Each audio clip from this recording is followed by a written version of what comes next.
χαρά. Γεια σου. Θα μου κάνεις 2 ωραία περιποιημένα. Βεβαίως. Το δικό μου χωρίς κρεμμύδι.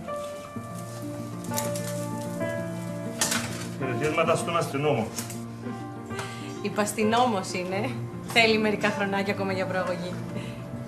Ας του Λευτέρη βάλε μπόλικη ντομάτα.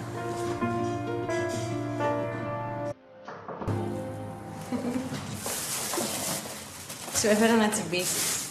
Πήρα και για μένα για να σου κάνω παρέα. Σε ευχαριστώ πολύ, κορίτσι μου, αλλά καλύτερα να φάμε μετά. Ήρθε πριν από λίγο νέος αστυνόμος. Και τι, είναι αυστηρός? Όχι, εντάξει, μια χαρά φαίνεται, αλλά να γνωριστούμε 1-2 μέρες. Δηλαδή να μην περνάω. Για λίγο είναι, μη στεναχωριέσαι. Διακόπτω. Όχι. Η γυναίκα μου είναι η Λία. Ο νέος προϊστάμενος. Χαίρομαι πολύ. Σάββας αναγνώστου. Κι εγώ χαίρομαι, Λία.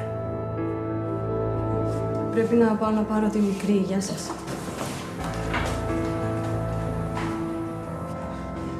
Έφερε φαγητό και τράπηκε μάλλον. Φυσικό είναι. Δεν με ξέρει.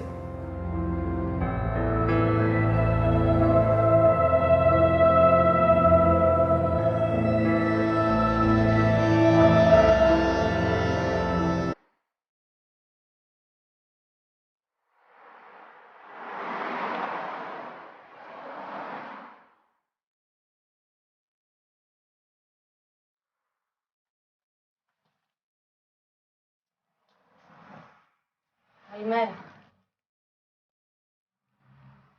Καλημέρα. Παρακαλώ.